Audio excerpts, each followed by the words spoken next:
नमस्कार दोस्तों, मैं doctor Ashish Kumar Mishra, assistant professor department of economics, Marwari college, Bhagalpur.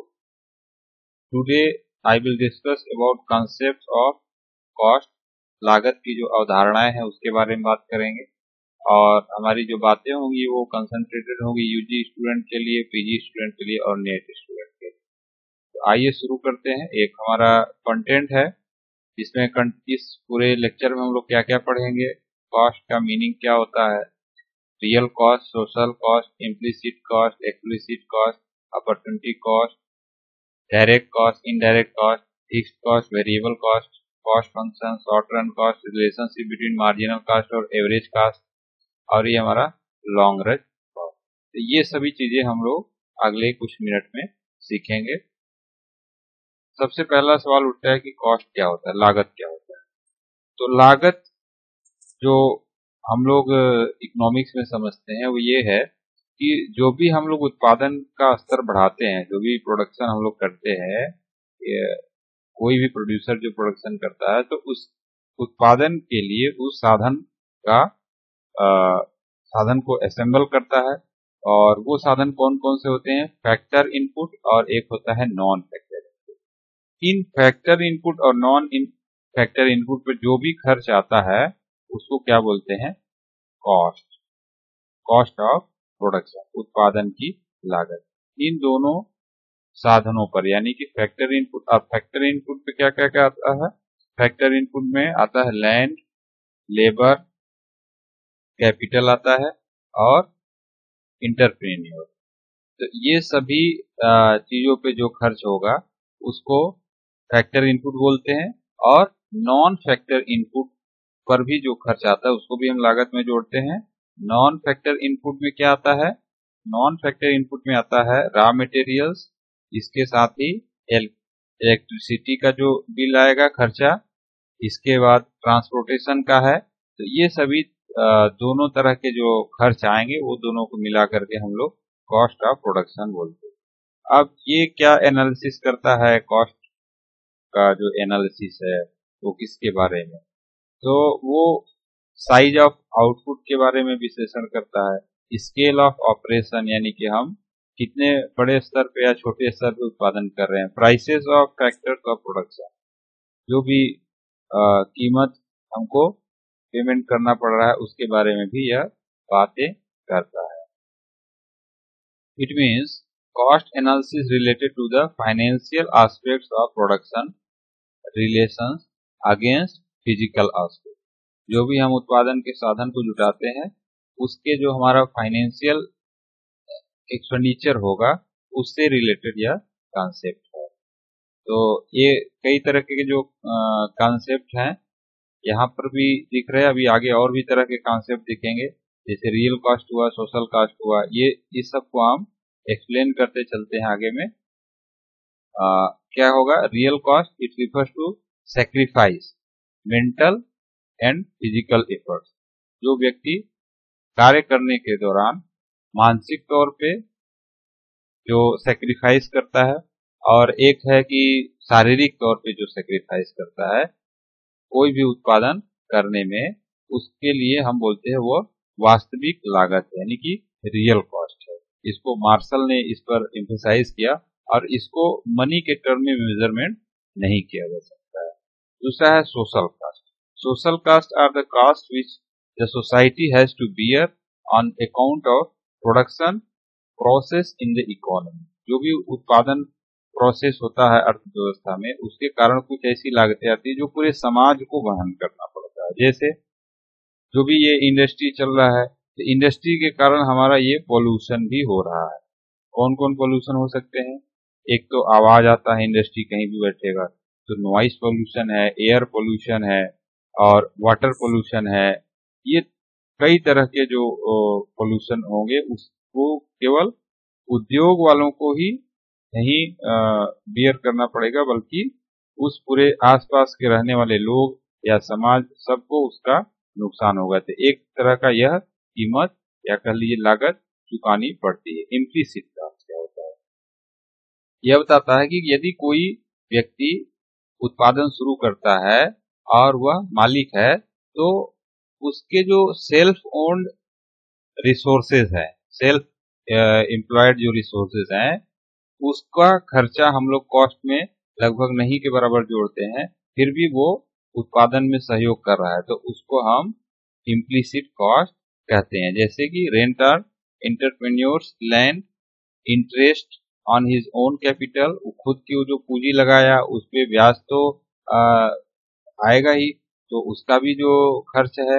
Wages of his own labour, खुद का अगर वो मेहनत करता है उस उत्पादन प्रक्रिया में, तो उसका भी जो खर्च होगा वो सबको इसमें शामिल करते हैं इम्प्लिसिट कॉस्ट। और इस तरह से आपको बोला जाता है कि ये इम्प्लिसिट कॉस्ट है, यानी कि जो भी व्यक्ति कोई इंटरप्रेन्योर है उसका खुद का जमीन का प्रयोग किया, इसके साथ ही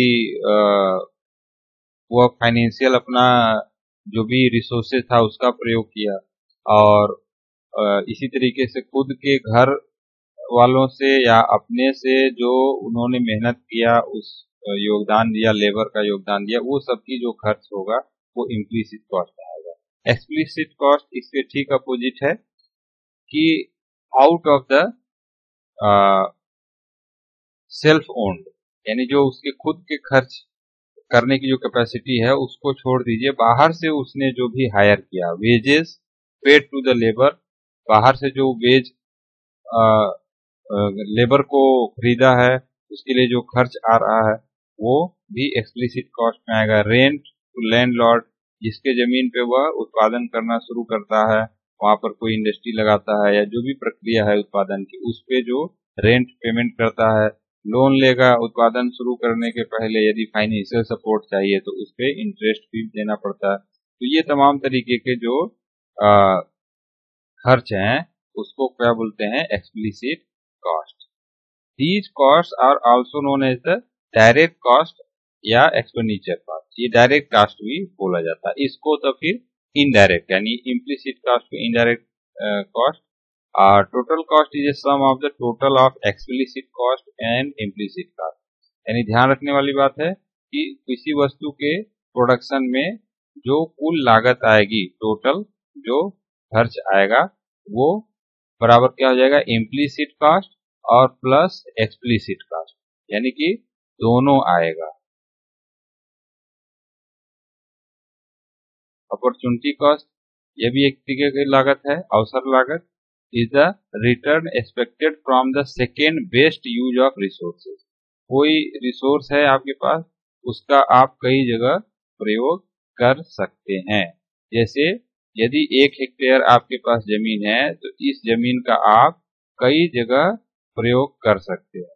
इस पर आप इंडस्ट्री भी लगा सकते हैं, इस पे आप खेती भी कर सकते हैं, इस पे आप कोई सपोज कि आपने आम का पेड़, ढेर सारा मैंगो ट्री लगा दिया, तो उससे आपको साल भर में जो आम का उत्पादन होता है वो, तो कई तरीके के संभावनाएं हैं एक ही रिसोर्स के प्रयोग से। लेकिन हम लोग उसको कहाँ प्रयोग करते हैं, अपना बेस्ट अल्टरनेटिव, यानी कि जहां हमको हायर रिटर्न मिलेगा वहां पर हम इस रिसोर्स का प्रयोग करते हैं, और उससे कम जो सेकंड हायर हमारा रिस्पांस मिलने वाला है, जो उससे अर्निंग मिलने वाली है, उसको हम पहले का अपॉर्चुनिटी कॉस्ट कहते हैं। इसको अगर हम ये समझे कि एक और उदाहरण से, हायर एजुकेशन में जो हमारा अपॉर्चुनिटी कॉस्ट होता है जो विद्यार्थियों के लिए, एक पेरेंट सोचता है कि यदि हम अपने विद्यार्थी को स्कूल में जो भेजते हैं वहां नहीं भेज करके कहीं हम ये होटल में या इंडस्ट्री में भेजते हैं, तो वहां पर हमको यह हमारा बच्चा कुछ अर्निंग करके हमको पैसे देगा, यानी कि हमको कुछ पैसे देगा। जबकि अगर हम स्कूल भेजेंगे इसको तो हमको कुछ फीस जमा करनी पड़ेगी, यानी कि हमको ये घाटा लगेगा। तो ये जो घाटा लगा, ये इस आशा में वह पेरेंट जो भी है वह सहन करेगा कि फ्यूचर में इसका लाभ मिलेगा, यानी कि ये इसको जो है त्याग करता है किसके ऊपर, कि उसने पढ़ाई करवाना चाह रहा है अपने बच्चों का, तो वो जो अर्निंग आज की डेट में हो सकती थी उसके ऊपर यह त्याग कर रहा है, यानी opportunity cost is opportunity lost, जो भी लास्ट में यहाँ पर उसने खोया कि यदि इसको हम वेज लेबर के रूप में प्रयोग करें अपने बच्चे को तो कुछ अर्निंग होगी, जबकि हम ऐसा नहीं कर रहे तो हमारा यहाँ पर अपॉर्चुनिटी कॉस्ट दिखाई देता है। फिक्स कॉस्ट और वेरिएबल कॉस्ट। फिक्स कॉस्ट क्या होता है? Fix cost expenditure of funds irrespective of the level of output. उत्पादन का स्तर के द्वारा इसका निर्धारण नहीं होगा, बल्कि यह किसी भी उत्पादन प्रक्रिया में कितना खर्च यानी कि कुछ अमाउंट होता है उसको तो आना ही आना है। जैसे रेंट हुआ, इंटरेस्ट हुआ, लोन्स हुआ, डेप्रिसिएशन। यदि हम एक कोई प्लांट इस्टेब्लिश करें और इस प्लांट को हम शुरू करने से पहले केवल प्लांट इस्टेब्लिश किए हैं और उत्पादन प्रक्रिया शुरू नहीं हुई है तो हमको क्या क्या खर्च देना पड़ेगा? ये जिस जमीन में, जिस लैंड के इलाके में यह फर्म को इस्टेब्लिश किया गया है उसका रेंट देना पड़ेगा। साथ ही जो भी ब्याज या लोन लेकर के हमने ये सब इक्विपमेंट खरीदे हैं तो उस पे जो ब्याज आएगा वो भी हमको देना पड़ेगा। और इस तरीके का जो इस्टेब्लिशमेंट किए हैं तो इस पे इसका डेप्रिसिएशन होगा। यदि बारिश होगा, आंधी तूफान आया तो ये इक्विपमेंट में कुछ न कुछ हर साल नुकसान होगा, तो ये भी हमको सहन करना पड़ेगा। तो ये सबको मिला करके आपको एक फिक्स्ड कॉस्ट, आपको खर्च आना ही आना है, चाहे आप उत्पादन शुरू करें और चाहे नहीं करें। यानी उत्पादन नहीं करने पर भी वो जो है लागत आएगा। Fixed cost does not very with the volume of output within a capacity level. Fixed cost may disappear on the complete shutdown of the business. अगर हम पूरी तरीके से इसको बंद कर दें, ये मशीन भी नहीं लगाएं, टोटल उत्पादन तो बंद, साथ साथ ये इन्वेस्टमेंट भी हम बंद कर दें, तभी ये हमारा जीरो होगा। नहीं तो जैसे हम ये इस्टेब्लिशमेंट करते हैं किसी फर्म का, हमारी लागत आना शुरू हो जाएगा, जबकि हम उत्पादन उसके एक स्टेप बाद करते हैं। Variable cost are cost that are a function of output in the production period. Wages, cost of raw materials, ये भी है। वेरिएबल कॉस्ट में डायरेक्टली और समटाइम्स प्रोपोर्शनली विथ आउटपुट। उत्पादन जैसे हमारा शुरू होगा, यानी कि उत्पादन की प्रक्रिया शुरू हो जाएगी, तभी हमारा वेरिएबल कॉस्ट बढ़ना शुरू होगा। यानी उत्पादन जब तक नहीं हो रहा है तब तक वेरिएबल कॉस्ट शून्य रहेगा, यानी कि परिवर्तनशील लागत जो है वह जीरो के बराबर रहेगा। लेकिन जैसे उत्पादन शुरू हुआ तैसे हमारा ये लागत बढ़ने लगेगा। क्यों? क्योंकि हम इस वेरिएबल जो कॉस्ट है उसमें कौन कौन खर्च शामिल करते हैं? वेजेस शामिल करते हैं, कॉस्ट ऑफ रॉ मटेरियल शामिल करते हैं। यानी कि जब उत्पादन बंद रहेगा उस समय हमको वेज देने की जरूरत नहीं पड़ेगी, लेबर हम रखेंगे ही नहीं तो जीरो हो जाएगा।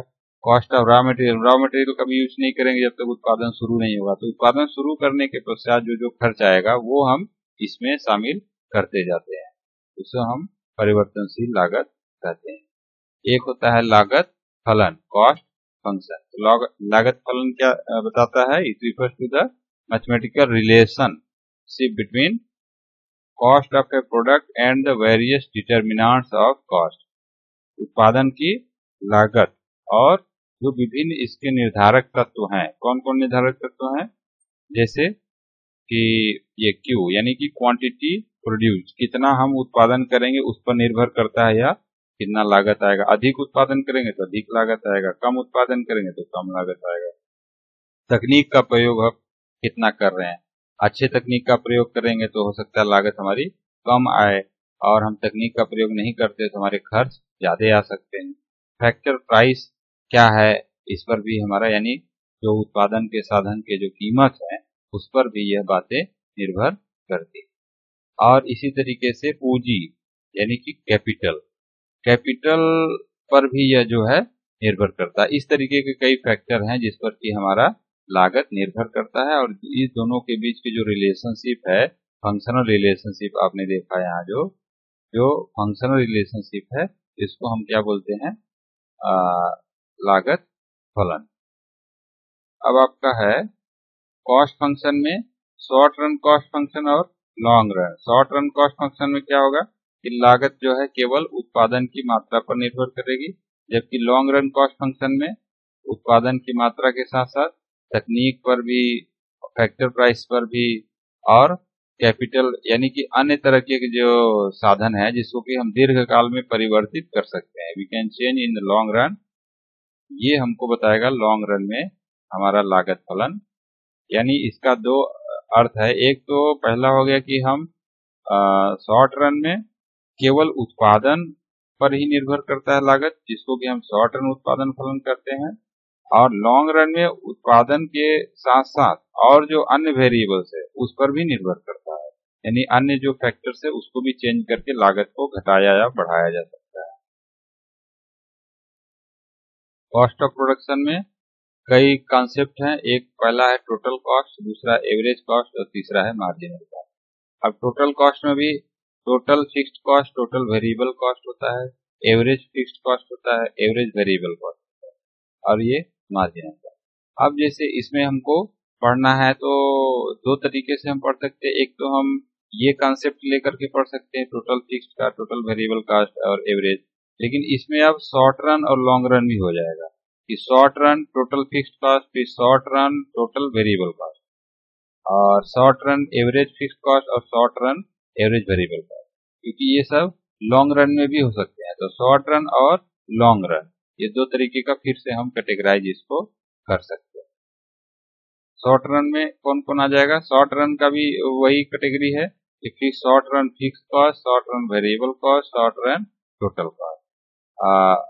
अब देखते हैं कि क्या क्या होता है शॉर्ट रन फिक्स्ड और वेरिएबल क्या होता है। भाई fixed cost are these those cost which are independent of output, यानी उत्पादन से स्वतंत्र रहते हैं, और they do not change with change in output, उत्पादन में वृद्धि के साथ या कमी के साथ उनका परिवर्तन नहीं होता, एक फिक्स्ड रहता है। They are a fixed amount incurred by the firm irrespective of output, वो उनका अमाउंट फिक्स्ड ही रहेगा, उत्पादन कोई भी रहे, ज्यादा या कम रहे। In case of firm shut down for some time fixed cost are to be borne by the firm, यानी कि कभी कभी जैसे अभी कोरोना काल में आप देखिएगा कि जो भी इंडस्ट्री बंद है तो उनके लिए कुछ न कुछ खर्चे जरूर आते हैं, तो उसको खुद को फर्म को सहना पड़ेगा, जबकि कि उत्पादन बंद है। हमने इसके पहले डिस्कस किया। फॉर एग्जांपल कॉन्ट्रेक्चुअल रेंट, जैसे हम सपोज कि हरियाणा में कोई ऐसा फर्म चल रहा है जिसमें कि अभी उत्पादन बंद हो गया और लेबर सब अपने घर चले आए हुए हैं, फिर भी उसको रेंट देना पड़ेगा, प्रॉपर्टी टैक्स देना पड़ेगा, इंटरेस्ट ऑन कैपिटल एम्प्लॉयड, ये सब कुछ उसको देना पड़ेगा। तो ये हमारा फिक्स्ड कॉस्ट के अंतर्गत खर्च बना रहता है, चाहे उत्पादन हो चाहे नहीं हो। वेरिएबल कॉस्ट में क्या होगा, it change with the change in the output, उत्पादन में परिवर्तन के साथ साथ यह उत्पादन कॉस्ट में भी बढ़ना या घटना होता है। Includes payment such as wages of labour, हम उत्पादन शुरू करेंगे तो हम लेबर एम्प्लॉय करते जाएंगे और उस पर जो हमको वेज देना पड़ेगा वो सब हमारे वेरिएबल कॉस्ट में आ जाएगा। प्राइस ऑफ रॉ मटेरियल या ईटीसी ये सब भी आपका खर्च आएगा। In case of firm shut down for some times variable cost does not occur, hence avoided by the firm, यानी कि कुछ समय के लिए यदि फर्म बंद होता है तो उत्पादन भी बंद होगा, और उत्पादन बंद हुआ तो ये जो परिवर्तनशील लागत यानी वेरिएबल कॉस्ट है अल्पकाल में शॉर्ट रन में, वो भी शून्य के बराबर हो जाता है। यानी कि एक क्लियर हो गया, यह लागत जो है, जो परिवर्तनशील लागत है, वह उत्पादन के साथ घटते बढ़ते रहता है, जबकि फिक्स्ड कॉस्ट एक फिक्स रहता है, उत्पादन कुछ भी रहे। अब शॉर्ट रन जो टोटल कॉस्ट होगा, इन दोनों के एडिशन को बोलते हैं शॉर्ट रन टोटल कॉस्ट, यानी कि टोटल कॉस्ट बराबर क्या हो जाएगा, टोटल फिक्स्ड कॉस्ट, ये प्लस होगा, ये बराबर का यहाँ चिन्ह हो गया है, लेकिन यहाँ पर ये प्लस होगा, total fixed cost plus total variable cost. अब इसके बाद इसका जो शेप कुछ इस तरीके का होता है शॉर्ट रन टोटल कॉस्ट में। पहला है कि यहाँ जैसे दिखाया गया है आउटपुट, एक्स एक्सिस पे आपका आउटपुट दिख रहा है और वाई एक्सिस पे प्राइस ऑफ कॉस्ट या प्राइस या cost, price for factor payment, या उसको हम लागत बोलते हैं। तो जैसे जैसे यहाँ उत्पादन के बाद इधर हमारा उत्पादन बढ़ते जा रहा है, तो देखिएगा फिक्स्ड कॉस्ट जो है वो ओ से लेकर के मान के चलिए एक्स तक है, यानी कि वह फिक्स्ड है। इसी यानी कि इसका लागत फिक्स्ड कॉस्ट में हर जगह, चाहे उत्पादन बढ़ रहा है ABCD कुछ भी हो जाए इधर से, लेकिन हमारा फिक्स्ड कॉस्ट फिक्स है। वेरिएबल कॉस्ट क्या है कि जैसे उत्पादन शुरू हुआ तो ये बढ़ना शुरू हो गया, ये बढ़ते बढ़ते कुछ इस तरीके का जा रहा है, और दोनों को जोड़ देंगे तो ये हमारा लागत ओ से ना शुरू होकर के बल्कि एक्स से शुरू हो जाएगा, और इसको बोलते हैं total cost, TC। Short run average cost, अब ये भी एक कैटेगराइजेशन है, average fix cost, average variable cost और एवरेज टोटल कॉस्ट। इसको भी देख लेते हैं क्या है। Average fix cost is the total fix cost divided by the number of unit of output produce. हम उत्पादन के कितने इकाई उत्पादन किए उससे अगर हम टोटल फिक्स्ड कॉस्ट में भाग दे देंगे तो हमको आ जाएगा average fixed cost. Fixed cost per unit of output, इसको बोलते हैं fixed cost per unit of output, यानी average fixed cost steadily falls as output increases, meaning by it slopes downward but does not touch X axis as AFC equal to 0, यानी कि जैसे जैसे उत्पादन का हमारा इस मात्रा बढ़ते जाएगा वैसे वैसे ये जो एवरेज फिक्स्ड कॉस्ट है वो घटते जाएगा। इसको हम उदाहरण से आगे में समझेंगे, लेकिन यहाँ पर ये समझना है कि जैसे जैसे एवरेज फिक्स्ड कॉस्ट हमारा बढ़ते जाएगा तो उत्पादन बढ़ते जाएगा तो हमारा एवरेज फिक्स्ड कॉस्ट घटते जाएगा, और घट करके वह शून्य तक तो नहीं होगा, इनका जो थ्योरी है, यानी एक्स एक्सिस को वो कभी टच नहीं करेगा। Short run average variable cost, ये भी है कि जो टोटल वेरिएबल कॉस्ट है उसमें हमको किसका भाग देना है, क्वांटिटी आउटपुट का, तो हमको एवरेज वेरिएबल कॉस्ट पता चल जाएगा। Refers two variable cost per unit of output, इसको बोलते हैं variable cost per unit of output, यानी कि प्रत्येक इकाई पर प्रति इकाई जो परिवर्तनशील लागत है उसको बोलते हैं औसत परिवर्तनशील लागत। औसत परिवर्तनशील लागत जनरली क्या होता है कि फॉल्स एज आउटपुट इंक्रीजेस, जैसे जैसे उत्पादन बढ़ता है या भी कम होता है। तो short run average total cost क्या हो जाएगा, दोनों का जोड़ हो जाएगा, average fixed cost, short run average fixed cost plus short run average variable cost, दोनों को जोड़ देंगे तो क्या जाएगा, short run average total cost. Behaviour of short run average total cost depends upon the behaviour of average variable cost and average fixed cost, इन दोनों के ऊपर इसका व्यवहार निर्भर करेगा, डिपेंड करेगा कि वह कैसा है। अब ये क्या दिखा रहा है कि since in beginning both average fixed cost and average variable cost falls, शुरुआत में ये कम होते हैं, therefore average total cost curve also falls, ये भी कम होता है। When ABC increases and average fixed cost decreases, ATC continues to fall as average fixed cost is greater than average variable cost।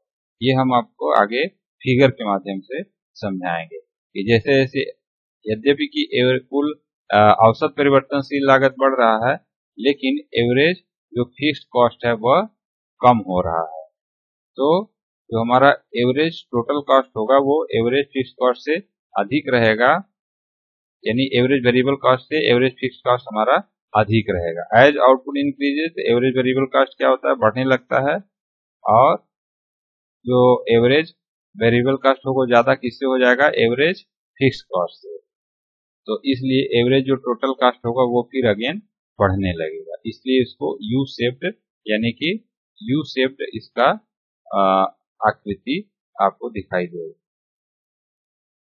अभी मार्जिनल कॉस्ट ये तो सब जानते हैं हम, जैसे मार्जिनल यूटिलिटी पढ़े थे कि एक अतिरिक्त इकाई के कंजम्पशन से हमको जो एक्स्ट्रा यूटिलिटी मिले, तो वही यहाँ पर है, एक अतिरिक्त इकाई के उत्पादन से जो भी हमको लागत में वृद्धि आ जाएगा उसको हम मार्जिनल कॉस्ट बोलेंगे। By producing one more unit of quantity whatever expenditure increases that is known as a marginal cost. Marginal cost is independent of fixed cost, as the marginal product first rise reaches maximum and then decline, thus marginal cost first decline which is minimum and then rise. MC curve of the firm is U shaped, ये भी U shaped होता है। आगे हम देखेंगे सबका आकार कैसा है। हाँ, अब ये हमारा एक उदाहरण है जिसमें कि हम यूनिट ऑफ आउटपुट, यानी हम कोई चीज का उत्पादन करते हैं, जब 0 इकाई है उत्पादन का, तब उस समय हमारा कुल स्थिर लागत टोटल फिक्स्ड कॉस्ट जो है 150 आ रहा है, कुल वेरिएबल कॉस्ट हमारा 0 है, इसलिए दोनों को हम जोड़ देंगे तो टोटल कॉस्ट हमारा 120 आ जाएगा। एवरेज फिक्स्ड कॉस्ट यानी कि क्वांटिटी 0 का भाग देना, तो ये सब अभी नील है। इसके बाद मान लीजिए 6 इकाई हमने उत्पादन किया, तो ये 150 प्लस टोटल वेरिएबल कॉस्ट, ये भी 50 आ गया खर्चा, और इसको जोड़ दिए तो 200 आया। एवरेज फिक्स्ड कॉस्ट हमारा जो है 25 यानी इतना आया, इसमें भाग किसका दिया गया 150 में 6 का, तो 25 आ गया। एवरेज वेरिएबल कॉस्ट, इसमें भी हमको क्वांटिटी का भाग दे देना पड़ा है, किसका, यानी एवरेज वेरिएबल कॉस्ट में ये हमको यूनिट ऑफ आउटपुट का भाग दिए, तो हमारा ये आ गया। Average total cast, average total cast कौन सा, टोटल कास्ट में भाग दे दिए 200 में भाग दे दिए किसका 6 का,